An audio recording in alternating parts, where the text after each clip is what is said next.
ইয়া হান্নানু ইয়া মান্নান, আল্লাহ আমাদেরকে বাঁচাও, আল্লাহ আমাদেরকে বাঁচাও, আমরা না গুনাহগার, তুমি গফফার। আল্লাহ গফফার গফুর নামের খাতিরে তুমি আমাদেরকে মাফ করে দাও। জিবরাইল আলাইহিস ইমাম বুখারী বলেন, من افترت قدمه في سبيل الله حرم الله على النار। কোনো মানুষ যদি দিন শিক্ষা করতে গিয়া ঘর থেকে যদি বাহির হয়, আল্লাহ পাক তার জন্য দুইটা পায়ের জন্য জাহান্নামের আগুন হারাম করে দেয়। من سلك طريقا يلتمس فيه علما سهل الله له به طريقا الى الجنه।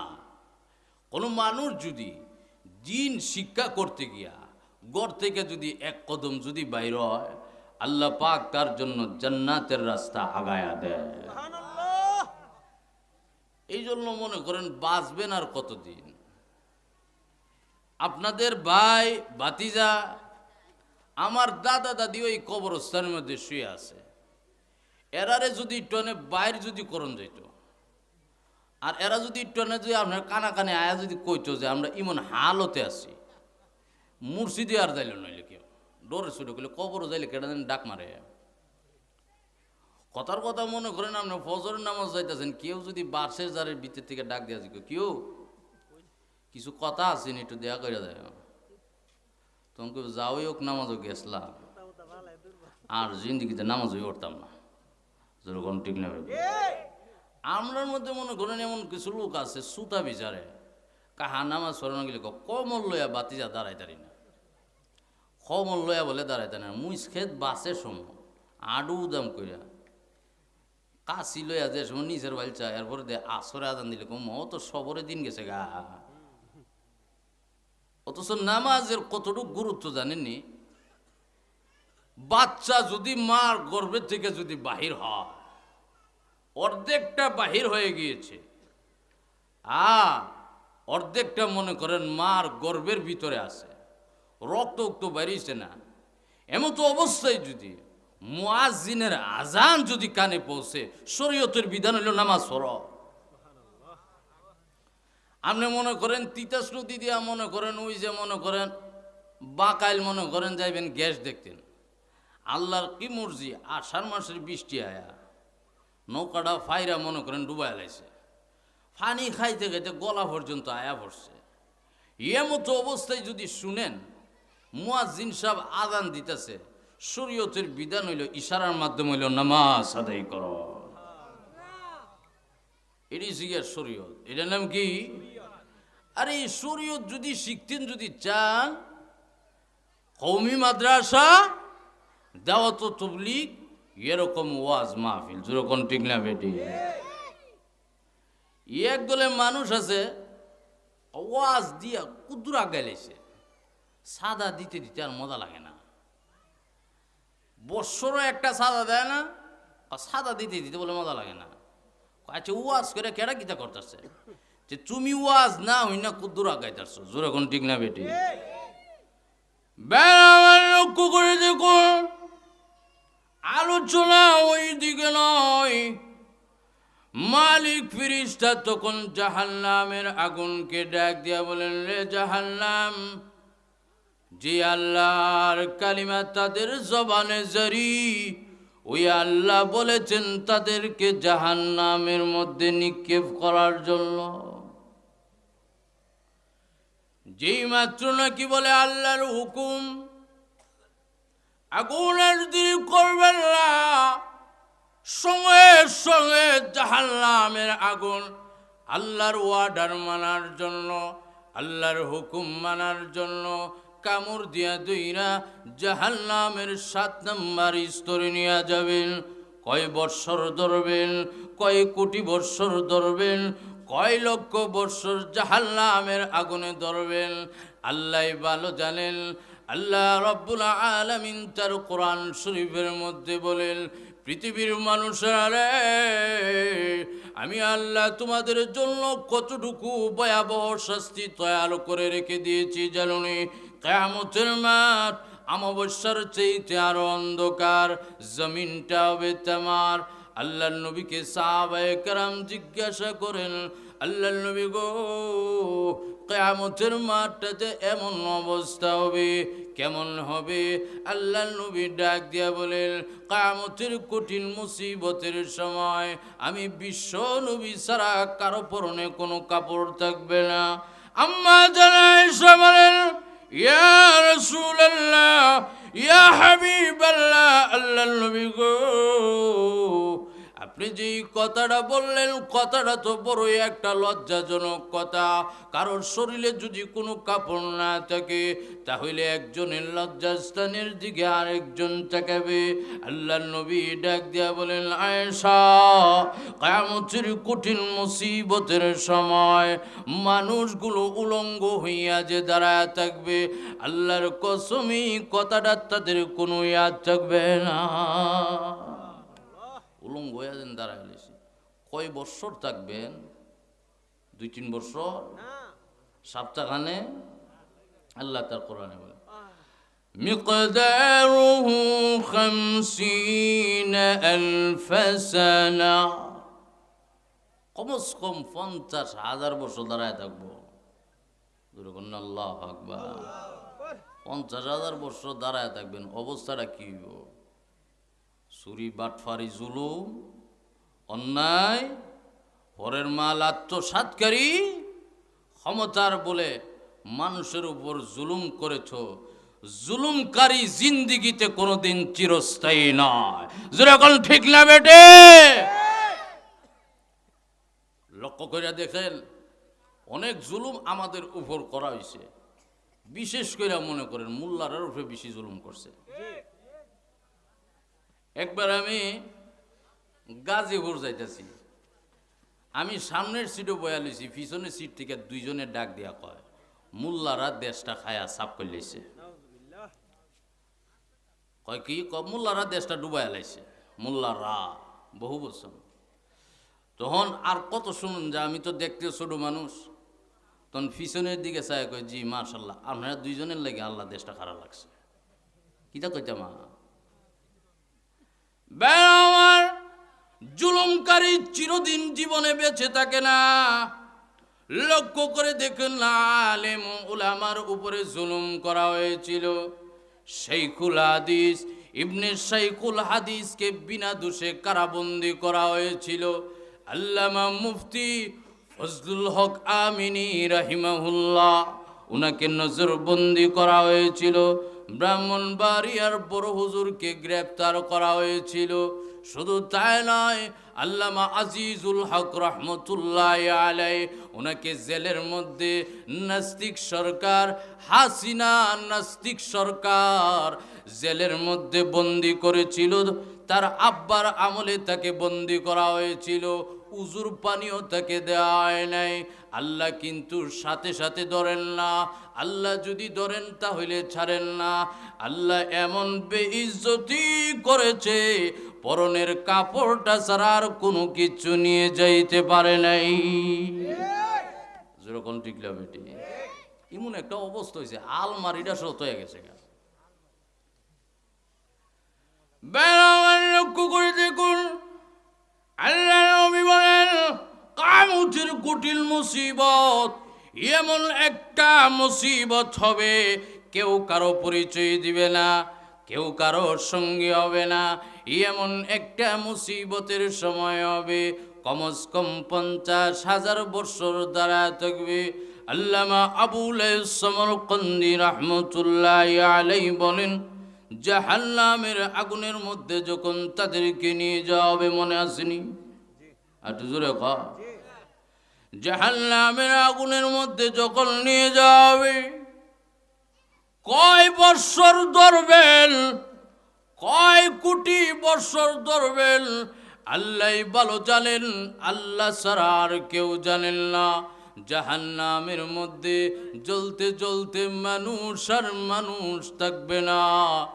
মানুষ কয়লায় পরিণত হয়ে যাবে। ইয়া হান্নানু ইয়া মান্নান বলে কানবে। জিবরাইল আলাইহিস সালাতু ওয়াস সালামকে আল্লাহ রাব্বুল আলামিন তখন ডাক দিয়া বলবেন, জিবরাইল রে যাও 7 নম্বর জাহান্নামের ভিতরে গিয়া ঢুকো। উম্মতি মুহাম্মদিরা কোন অবস্থায় আছে? জিবরাইল আলাইহিস সালাতু ওয়াস সালাম 7 নম্বর জাহান্নামের আগুনের ভিতরে ঢুকে যাবেন। হুজুর আইছে 7 নম্বর জাহান্নামের আগুনের ভিতরে যখন ঢুকে যাবেন, এমনি দেখবে আগুন তাদের শরীরের মধ্যে আর স্পর্শ করে না। জিবরাইলের শরীরে আগুন লাগে না, আগুন স্পর্শ করে না। এমনি শুনে জাহান্নামের আগুনের কয়লার ভিতর থেকে আওয়াজ আসে, শুরু করে দিয়েছে নিষ্পাপ নবী, মাসুম নবী। আল্লাহ নবীর আমলনামার মধ্যে কোনো গুনাহ নেই। আম্মা জান আয়েশা বলেন, নবীজির কথা মতো আমি দরওয়াজাটা বন্ধ করে দিলাম। এমনি চেকায়া দেখি নবীজি নামাজের মধ্যে এত লম্বা নামাজ আদায় করতেছেন, রুকুর মধ্যে যাইয়া এত লম্বা রুকু আদায় করেন। আম্মা জান আয়েশা বলেন, পৃথিবীর মানুষেরা রে, আল্লাহর নবী বিশ্ব নবী রাহমাতুল লিল আলামিন সেজদার মধ্যে যাইয়া এত লম্বা সেজদা আদায় করতে আরম্ভ করলেন। আম্মা জান আয়েশা বলেন, আমার ধারণাটা পাল্টে গেল। মনে করলাম আল্লাহর নবী মনে হয় দুনিয়ার জমিনে নেই, পৃথিবীর জমিন থেকে মনে হয় বিদায় হয়ে গিয়েছেন। আম্মা জান আয়েশা বলেন, পৃথিবীর মানুষেরা, আমি আল্লাহ নবীকে পরীক্ষা করার জন্য পায়ের মধ্যে চিমড়ি কাটলাম। এমনি নবীজির জবান মুবারকের সামনে নিয়ে আমার কানটা লাগালাম। এমনি শুনতে পাইলাম নবীজি সেজদার মধ্যে গিয়া কান্দে, ইয়া উম্মতি ইয়া উম্মতি, আল্লাহ আমার উম্মত, আমার উম্মত, আমার উম্মত। এইভাবে 1 দিন 2 দিন নয়, 3 দিন হয়ে গেল। আম্মা জান আয়েশা বলেন, আমি আল্লাহ নবীকে পানি দিলাম, পানিও গ্রহণ করেন না, খাবার দিলাম, খাবারও গ্রহণ করেন না, শুধু উম্মতি উম্মতি বলে কান্দে। সুবহানাল্লাহ। আম্মা জান আয়েশা বলেন, মক্কা নগরীর মধ্যে কান্নার রোল পড়ে গেল। মুহাম্মদ মনে হয় দুনিয়ার জমিন থেকে বিদায় হয়ে গিয়েছেন। আবু বকর সিদ্দিক বলেন, না না, নবীজি তো আমাদের সঙ্গে একসঙ্গে নামাজের মধ্যে জামাতে নামাজ পড়েন। আবু বকর সিদ্দিক রাদিয়াল্লাহু তাআলা আনহু আম্মা জান আয়েশার হুজরা শরীফের মধ্যে দাঁড়ালেন। ইয়া রাসূলুল্লাহ, ইয়া হাবিবাল্লাহ, আল্লাহর নবী গো, আমার নাম আবু বকর। আপনি তো জানেন আমি আপনার হিজরতের সাথী হব। আমি গরমের গরম, ঠান্ডার ঠান্ডা। ওগো আল্লাহর নবী, কোন মুনাফিক, কোন কাফের বেঈমান আপনাকে কি কোনো কষ্ট দিয়েছে, কোনো আঘাত দিয়েছে? যদি আঘাত দিয়ে থাকে, কষ্ট দিয়ে থাকে, বলুন গো, ওয়াদা দিলাম গো, বদলা না নেওয়া পর্যন্ত আমি আবু বকর কিন্তু ঘরের মধ্যে ফেরত আসব না। আম্মা জান আয়েশা বলেন, আল্লাহর নবী বিশ্ব নবী রাহমাতুল লিল আলামিন বলেন, আয়েশা দরওয়াজা খুলে দিও না। যদি দরওয়াজা খুলে দাও গো, আমার আবু বকর যদি ভিতরে ঢুকে যাই গো, আল্লাহর কসম আমি আমার গুনাহগার উম্মতের জন্য কাঁদতে পারবো না। তিনিও ব্যর্থ হইয়া চলে গেলেন। এবার দাঁড়ালেন হযরত ওমর ফারুক রাদিয়াল্লাহু তাআলা আনহু। ইয়া রাসূলুল্লাহ, ইয়া হাবিবাল্লাহ, আল্লাহ নবী গো, আপনি তো জানেন উমরের কেমন সাহস, যে উমর নাকি তলোয়ারি লইয়া নবী মুহাম্মদের কল্যাণার জন্য বাহির হয়েছিল। ওগো আল্লাহর নবী, কোনো মুনাফিক, কোনো কাফের বেঈমান কি আপনাকে আঘাত দিয়েছে, কোনো কষ্ট দিয়েছে? যদি দিয়ে তাকে বলুন গো, ওয়াদা দিলাম গো, বদলা না নেওয়া পর্যন্ত আমি উমর আপনার ঘরে ফেরত আসবো না। আল্লাহর নবী ডাক দিয়া বলেন, আয়েশা, দরওয়াজা খুলে দিও না,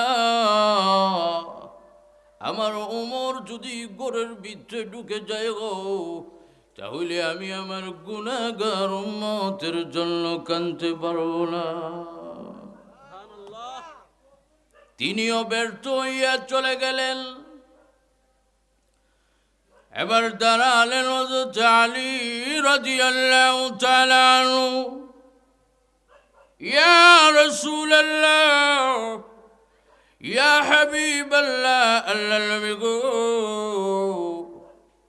কোন মুনাফিক, কোন কাফের বেঈমান কি আপনাকে আঘাত দিয়েছে, কোনো কষ্ট দিয়েছে? যদি দিয়ে তাকে বলুন গো, ওয়াদা দিলাম গো, বদলা না নেওয়া পর্যন্ত আমি আলী আপনার সামনে দাঁড়াবো না। তিনিও ব্যর্থ হইয়া চলে গেলেন। এবার দাঁড়ালেন হযরত সালমান ফারসি রাদিয়াল্লাহু আনহু। সালমান ফারসি ডাক দিয়া বলেন, আল্লাহর নবী গো, 120 বছর বয়সে কালিমা পড়ে আপনার কাছে মুসলমান হয়েছি। ওগো আল্লাহর নবী, কোন মুনাফিক, কোন কাফের বেঈমান আপনাকে যদি আঘাত দিয়ে থাকে, আপনাকে যদি কষ্ট দিয়ে থাকে, বলুন গো, ওয়াদা দিলাম গো, বদলা না নেওয়া পর্যন্ত কিন্তু আমি ঘরের মধ্যে ফেরত আসবো না। তিনিও ব্যর্থ হইয়া চলে গেলেন। এবার দাঁড়ালেন হযরত ফাতেমা রাদিয়াল্লাহু আনহা। আব্বা, আজকে 3 দিন হয়ে গেল কারোর সঙ্গে কোনো কথা বলেন না। হাসান হুসাইনকে কি ভুলে গিয়েছেন? আপনার ফাতেমাকে কি ভুলে গিয়েছেন? আব্বা গো, কেন কোনো কথা বলেন না? আমি আপনার দরজার সামনে দাঁড়াইলাম, দরজাটা খুলেন, আমি আপনার সঙ্গে একটু কথা বলতে চাই। আল্লাহর নবী ডাক দিয়া বলেন, ও আয়েশা, দরওয়াজা খুলে দিও না। যদি দরওয়াজা খুলে দাও তাহলে আমি আমার গুনাহগার উম্মতের জন্য কাঁদতে পারবো না। হযরত ফাতেমা রাদিয়াল্লাহু তাআলা আনহা বলেন, হে আব্বা, আপনি যদি মনে করেন আমি আবু বকর, না হয় আমি ওমর, না হয় আমি আলী, না হয় আমি সালমান, না গো আব্বা, এটা ভুল করবেন। আল্লাহর কসম করে বলি, মরণ হতে পারে, জীবন যাইতে পারে, দরজা না খোলা পর্যন্ত আমি আপনার দরজা থেকে কিঞ্চি পরিমাণও দূরে যাব না। নবীজি তখন ডাক দেয়া কয়, দরজাটা খুললা দেবো, যাইতো না। সাথে সাথে দরজা খুললা দিলেন। জোরে করুন না সুবহানাল্লাহ। হযরত ফাতেমা রাদিয়াল্লাহু তাআলা আনহা আল্লাহর নবীর কাছে গিয়া বলেন, আব্বা গো, 3 দিন হয়ে গেল কারোর সঙ্গে কোনো কথা বলেন না, শুধু উম্মতি উম্মতি বলে কান্দেন, কারণটা কি বলেন না? আল্লাহর নবী ডাক দিয়া বলেন, ওমা, জিবরাইল আলাইহিস সালাতু ওয়াস সালাম জাহান্নামের আগুনের বর্ণনা আমার কাছে নিয়ে এসেছিলেন। সুবহানাল্লাহ। ওমা, জিবরাইল আলাইহিস সালাতু ওয়াস সালাম এক একটি করিয়া জাহান্নামের আগুনের বর্ণনা নিয়ে এসেছেন। মাগো, 1 নম্বর জাহান্নামের আগুনের বর্ণনা দিয়েছেন, 2 নম্বর জাহান্নামের আগুনের বর্ণনা দিয়েছেন। 3 নম্বর দিতে গিয়া 5 নম্বর 6 নম্বর দিয়েছেন। 7 নম্বর জাহান্নামের মধ্যে এসে জিব্রাইল কোনো কথা বলে না, শ্বাস বন্ধ হয়ে গিয়েছে, জিব্রাইলের জবান দিয়ে আর কোনো আওয়াজ আসে না। নবীজি সাল্লাল্লাহু আলাইহি সাল্লাম জিব্রাইল আলাইহিস সালাতু ওয়াস সালামকে ডাক দিয়া বলেন, জিব্রাইল গো, 6 নম্বর জাহান্নামের আগুনের বর্ণনা দিয়েছেন, 7 নম্বর জাহান্নামের আগুনের বর্ণনাটা একটু শুনান না। জিব্রাইল আলাইহিস সালাতু ওয়াস সালাম আল্লাহর নবীকে ডাক দিয়া বলেন, আল্লাহর নবী গো, 6 নম্বর জাহান্নামের আগুনের বর্ণনাটা দিয়েছি, 7 নম্বর জাহান্নামের আগুনের বর্ণনা দিতে পারবো না। 7 নম্বর জাহান্নামের আগুনের বর্ণনা যদি দেই গো, আপনি মনে আঘাত পাবেন, মনে কষ্ট পাবেন, মনে ব্যথা পাবেন। নবীজি ডাক দিয়ে বলেন, রে জিবরাইল, 6 নম্বর জাহান্নামের আগুনের বর্ণনা দিয়েছেন, 7 নম্বর জাহান্নামের বর্ণনাটা একটু শোনায়া দেন। জিবরাইল আলাইহিস সালাতু ওয়াস সালাম ডাক দিয়া বললেন, না গো নবী, পারবো না।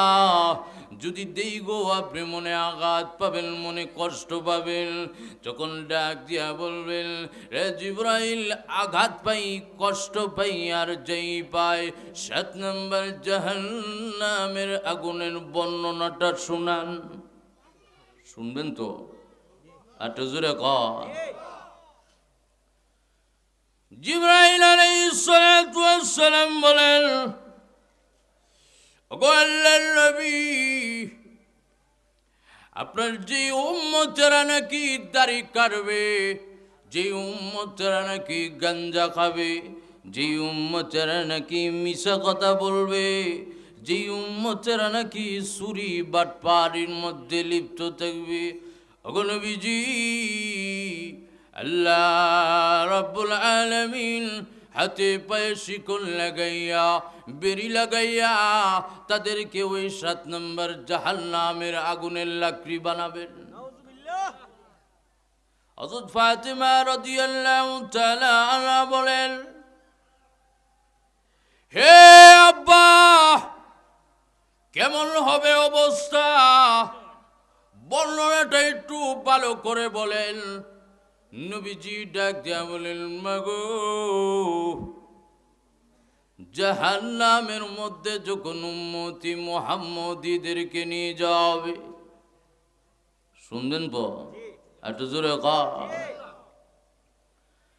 জিবরাইল আলাইহিস সালাতু ওয়াস সালাম নবীকে বর্ণনা দেয়। নবীজি ফাতেমাকে শুনান। নবীজি তখন ডাক দিয়া বলেন, ওমা, যখন নাকি জাহান্নামের আগুনের মধ্যে যখন নাকি নিয়ে যাবে, তারা তাদের মার নাম ভুলে যাবে, হাতে পায়ে শিকল লাগাইয়া, কোমরের মধ্যে রশি লাগাইয়া, জাহান্নামের আগুনের পোশাক পরাইয়া, জাহান্নামের 7 নম্বর কাতারে যখন লাইনে দাঁড়াবে, তারা তখন তাদের মার নাম ভুলে যাবে, আব্বার নাম ভুলে যাবে, ইয়া মুহাম্মদ, ইয়া মুহাম্মদ বলে কানবে। আর জোরে কর। হযরত ফাতিমা রাদিয়াল্লাহু তাআলা আনহা বলেন, হে আব্বা, অবস্থাটা কেমন হবে? আল্লাহর নবী ডাক দিয়া বলেন, মাগো, জাহান্নামের গেটের মধ্যে একজন ফেরেশতা থাকবে, যে ফেরেশতাটার নাম হাদিস শরীফের মধ্যে উল্লেখ করা হয় মালিক ফেরেশতা।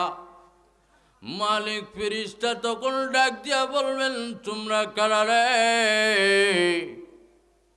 কত জাহান্নামী দেখেছি, এত সুন্দর জাহান্নামী তো জিন্দেগিতে কোনোদিন দেখি নাই।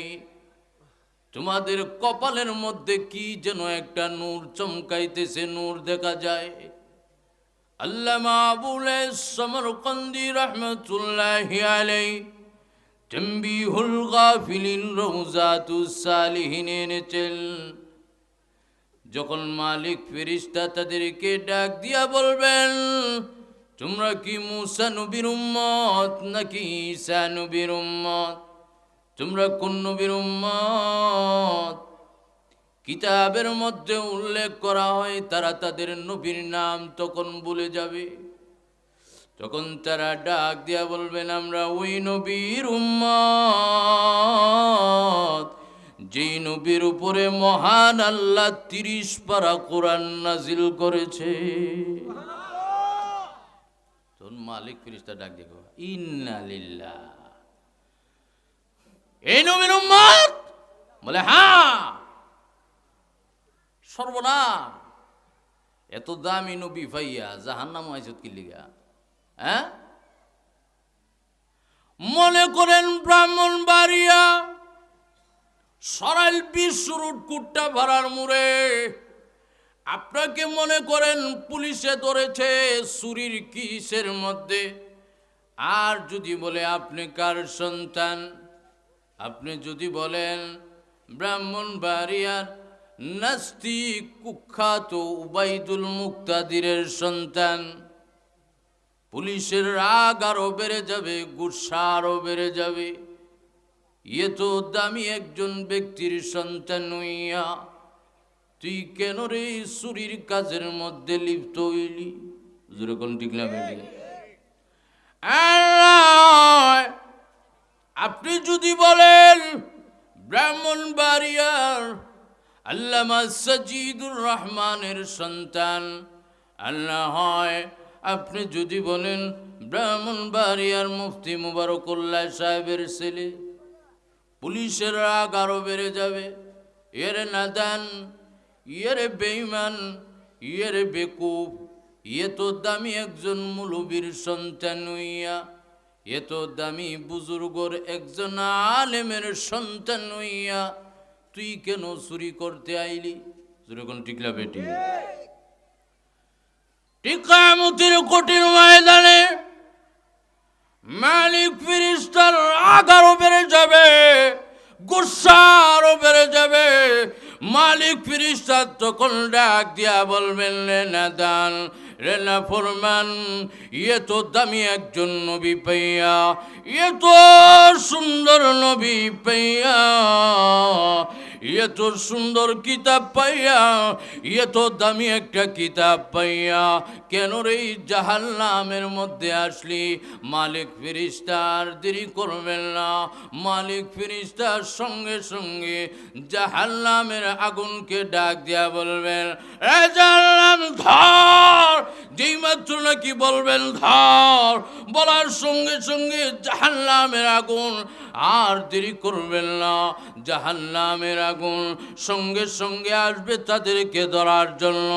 এমনি শুনে তাদের জবান থেকে উচ্চারিত হয়, লা ইলাহা ইল্লাল্লাহু মুহাম্মাদুর রাসূলুল্লাহ, যেরকম সাল্লাল্লাহু আলাইহি সাল্লাম। আগুন আর তাদেরকে ধরতে পারবে না, আগুন সঙ্গে সঙ্গে দূরে সরে যাবে। জোরে সরে কোন সুবহানাল্লাহ। এমনি মালিক ফেরেশতা ওই জাহান্নামের আগুনকে ডাক দিয়া বলবেন, এ জাহান্নাম, তোর কি ক্ষমতা নেই, তোর কি অ্যাকশন নেই? তুই কেন তাদেরকে ধরস না? জাহান্নামের আগুনের মধ্যে কেন নিয়ে যাও না?